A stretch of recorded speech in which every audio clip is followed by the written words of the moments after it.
প্রধানমন্ত্রী তারেক রহমানের বর্তমান মুখ্য সচিব এবিএম আব্দুস সাত্তার তিনি বেশ কিছু প্রসঙ্গ তুলেছেন। তিনি বলেছেন, আমি যেটা শুনেছি উত্তর দিই। জি, এবং আমি সরাসরি যেটা করতে চাই, তার কাছে যেহেতু প্রমাণ আছে, এখন তো সরকার দায়িত্বে আছেন, সেই ক্ষেত্রে আসলে কেন ব্যবস্থা নেওয়া হচ্ছে না পূর্ণাঙ্গ? আচ্ছা দেখেন, বাংলাদেশে এই মুহূর্তে অপোজিশনে কারা আছে? জামাত এবং এনসিপি, তাই না? এবং এই যে অভিযোগগুলো অধিকাংশ ক্ষেত্রেই এনসিপি যারা দায়িত্বশীল নেতৃবৃন্দ তাদের বিরুদ্ধে। এখন এনসিপি জামাতের এক ধরনের মুখপাত্র হিসেবে কাজ করছে এবং জামাত আসলে এনসিপিকে ব্যাপকভাবে সমর্থন দিচ্ছে এই কারণে যে এনসিপির নেতৃবৃন্দ যেভাবে বিএনপিকে ব্যাশিং করতেছে বা পারতেছে, এটা আসলে জামাত পারতেছে না। তো সব মিলিয়ে যদি এখন বিএনপি কঠোর হয় সেক্ষেত্রে আসলে কি হতে পারে, যেখানে আসলে টিআইবির পক্ষ থেকে এই ধরনের অভিযোগ করা হলো। টিআইবি আসলে কার, যেটি আমাদের ভাই বলছিলেন। দেখেন, টিআইবি তো অন্তর্বর্তীকালীন সরকারের, এবং আমরা দেখেছি যে টিআইবির যিনি আপনার ইফতেখারুজ্জামান, তিনি তো নিজেই আসলে ঐক্যমত কমিশনের সদস্য ছিলেন। এখন এই টিআইবির পক্ষ থেকে তিনি নিজেই এই তথ্য আসলে জাতির সামনে উন্মোচন করেছেন যে অন্তর্বর্তীকালীন সরকারের সময় সবথেকে বেশি ঘুষ এবং দুর্নীতি হয়েছে। এখন অন্তর্বর্তীকালীন সরকার যদি এই দায় না নিতে চায়, সেক্ষেত্রে অন্তর্বর্তীকালীন সরকারের যে সকল উপদেষ্টারা, যে সকল কর্মকর্তারা এটা দায় নিবে না, তারা বলুক অথবা চ্যালেঞ্জ করুক। কারণ এই যে টিআইবির রিপোর্টের কারণে টিআইবি কিন্তু সরকারের সাথেই ছিল, তাই না? সুতরাং সরকারের সাথে থাকা একজন ব্যক্তি যে সময় সরকারের বিরুদ্ধে বলে, সেইটা নিয়ে বেশি আলোচনা হয়। যেমন আমাদের শফিক ভাই কিন্তু দেখেন অন্তর্বর্তীকালীন সরকারের সবকিছু অন করছে এবং তিনি চ্যালেঞ্জ করতেছেন, এটা ভালো। যে সরকারের সাথে তিনি ছিলেন সেই সরকারের বিরুদ্ধে সমালোচনা করা, এটা আসলে নৈতিকতা পরিপন্থী। যেমন এই মুহূর্তে আমরা দেখছি যে তৌহিদ হোসেন সাহেব, তারপরে আপনার শাখাওয়াত সাহেব, তারা কিন্তু অন্তর্বর্তীকালীন সরকারের দায় নিতে চাচ্ছে না, এমনকি নানানভাবে নানান প্রক্রিয়ায় সমালোচনা করছে এবং তাদের বক্তব্যগুলো বেশ আওয়ামী লীগের পক্ষে যাচ্ছে। আমার প্রশ্ন হলো যে এই ব্যক্তিদের কারা নিয়োগ দিল? এই ব্যক্তিদের নিয়োগ দিয়েছিল, আমি যতটুকু জানি, যে ওই সময় যে আসলে বৈষম্য বিরোধী ছাত্র আন্দোলনের 6 জন সদস্যের সমন্বয়ে একটি লিয়াজু কমিটি গঠিত হয়, তারা, অর্থাৎ এই যে আওয়ামী লীগের পুনর্বাসন, এবং তারা কিন্তু অনেকে 1/11 সুবিধাভোগী। তা আমার প্রশ্ন হলো, যারা 1/11 সুবিধাভোগীদেরকে এইভাবে আসলে গণঅভ্যুত্থানের সরকারের পাঠ করলো, তারা কি আসলে এক ধরনের বুঝে বা না বুঝে অন্যায় করে নাই? আচ্ছা, আর একটা প্রসঙ্গ বলি, সেটি হলো, আমি যতটুকু জানতাম যে উপদেষ্টাদের একটি গ্রুপ যারা আসলে এনসিপিকে সাপোর্ট দিচ্ছিল, তারা যে কাজটি করছিল সেটি হলো, যদি এই মুহূর্তে আমরা বিএনপির সরকারের সময় যারা আসলে বলা যায় যে সরকারের কর্মকর্তা ছিল, পরবর্তীতে আওয়ামী লীগ জোরপূর্বক ক্ষমতা নেওয়ার পরে বঞ্চিত হয়েছে, বা যারা অতীতে ছাত্রদল করেছে, এমনকি শিবির করেছে বা জামাতি ব্যাকগ্রাউন্ডে, যেটি হোক না কেন, শুরুতে চিন্তা ছিল যে আওয়ামী লীগকে আসলে ওই পদে রেখে ভয় দেখিয়ে কাজ করানো, যে কারণে এবং তারা ভাবছিল যদি আমরা একযোগে সবাইকে সরিয়ে দিই, তো সেক্ষেত্রে অধিকাংশ ক্ষেত্রেই বিএনপিপন্থী বা বিএনপি মাইন্ডের বা বিএনপি পরিবারের কর্মকর্তারা আসলে চলে আসবে।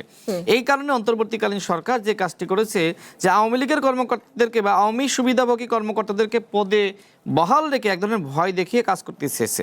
এবং এটি নিয়ে বেশ আমারও অনেকের সাথে কথাবার্তা হয়েছে, আমিও অনেক সমালোচনা করেছি, অনেক গণমাধ্যমে নিউজ হয়েছে। বিশেষ করে আমাদের রেজওয়ানা আপা, তিনি যে মিনিস্ট্রির দায়িত্বে ছিলেন, সেই মিনিস্ট্রির একজন সচিব, তিনি শেখ মুজিবকে নিয়ে কবিতা পাঠ করেছেন, বন্দনা করেছেন, অনেক কিছু করেছিলেন, অনেক সমালোচনা হয়েছে।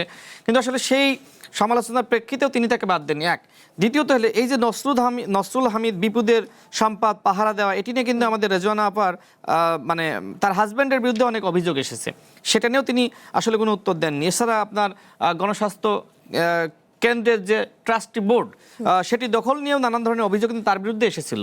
তো এরকম আরও বেশ কিছু উপদেষ্টার বিরুদ্ধে নানান ধরনের অভিযোগ এসেছে, আত্মীয়করণ করা, নিজের পরিবারের লোকজনকে বিভিন্ন জায়গায় বসানো।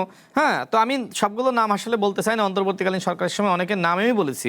অর্থাৎ ছাত্ররা বড় হোক, তো ছাত্ররা বড় হোক এটা তো আমরাও চাই, কিন্তু কোন প্রক্রিয়ায়? সেটা কি ডক্টর মোহাম্মদ ইউনূসের সহযোগিতায়, নাকি আসলে আপনার অন্তর্বর্তীকালীন সরকারের অন্যান্য উপদেষ্টাদের সহযোগিতায়, নাকি একটা পক্ষের সহযোগিতায়? দেখেন, এই ছাত্ররা যদি আসলে তারা ন্যাচারালি বড় হতো, আজকে মনে হয় যে জামাতের নেতৃত্বে এনসিপি না, এনসিপির নেতৃত্বে জামাত থাকতো। কিন্তু আপনি যে সময় আসলে আর্টিফিশিয়ালি কোনো কিছু বড় করতে চাইবেন, বড় হবে না। ওই সময় কিন্তু মানুষ এনসিপিকে সমালোচনা করেছে কিংস পার্টি, সরকারের পৃষ্ঠপোষকতায় কিন্তু একটি কিংস পার্টি গঠিত হয়েছে। এবং আমার প্রশ্ন হলো, যে গণঅভ্যুত্থান হলো, ভাই যেটি বলছিলেন যে 1400 মানুষ শহীদ হয়েছে এবং এইটা আসলে জাতিসংঘ স্বীকৃত, এখন এই যে গণঅভ্যুত্থানটা হলো কি আসলে একটা কিংস পার্টি গঠনের জন্য? হ্যাঁ, ছাত্রদেরকে আপনি সহযোগিতা করেন।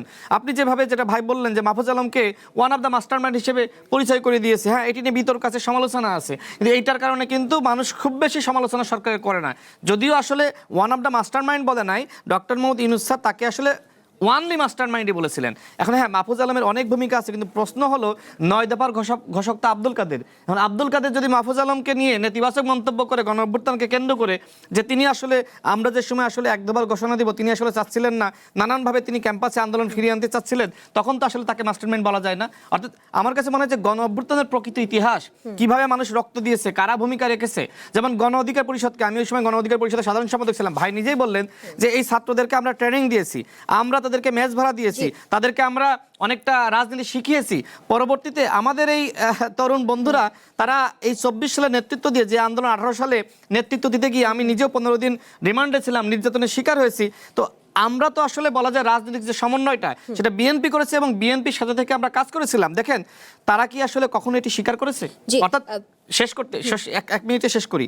অর্থাৎ গণ অভ্যুত্থানের সময় আমাদের এই তরুণ বন্ধুরা এক ধরনের বিভ্রান্ত হয়েছিলেন, এবং মূলত আমার কাছে মনে হয় অন্তর্বর্তীকালীন সরকারের কিছু উপদেষ্টা তারা হয়তো ভাবছিল যে বাকিদের অবদান স্বীকার করলে তোমরা বড় হইতে পারবে না, তোমরাই সব করেছো, তোমরাই মাস্টার মাইন্ড, তোমরাই সবকিছু, এইভাবে আসলে তরুণদেরকে আমার কাছে মনে হয় বিভ্রান্ত করেছে। কিন্তু তরুণদেরকে যদি সঠিক পথে রাখা যেত এবং এই তরুণ বন্ধুরা যদি আমাদের সবার অবদানটা স্বীকার করতো, আজকে গণ অভ্যুত্থানকে নিয়ে এত সমালোচনা, এত বিতর্ক আসলে হয় না। আছে 8 জন উপদেষ্টা নেই, সেগুলো নিয়ে আসলে আমি বলবো, আমি একটু ভাইয়ের কথার উত্তর দিই। দেখেন 1-2 মিনিটে শেষ করবেন, আমি 10 সেকেন্ডে তো হবে না, আমি 2 মিনিটে শেষ করি, তারপরে ভাইকে পর্যাপ্ত সময় দেন।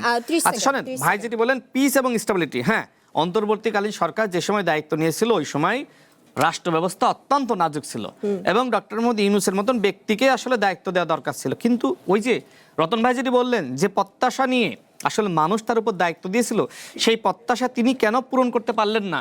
তিনি কেন শুধুমাত্র এনসিপি এবং অন্য তরুণদেরকে আসলে তিনি চিনলেন না? শুধু এনসিপি ছাড়া আর কিছুই চিনতেছিল না।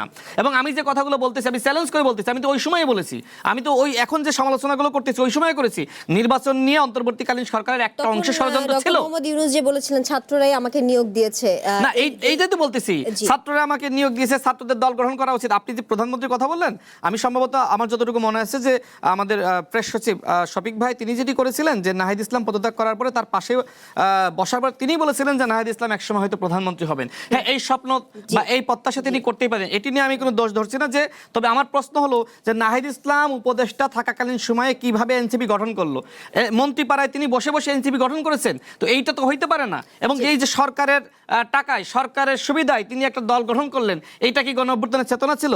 তো এই যে আপনি আরো ভাই বলেছেন যে টিভির এই যে আপনার টেলিভিশনটা ফেরত পেয়েছেন, আপনার মুখের ভাষা, দেখেন এগুলো অন্তর্বর্তীকালীন সরকারের অবদান না, এগুলো গণ অভ্যুত্থানের অবদান, এগুলো দেশের মানুষ শহীদ হয়েছে, ছাত্র জনতা রক্ত দিয়েছে সেটার অবদান।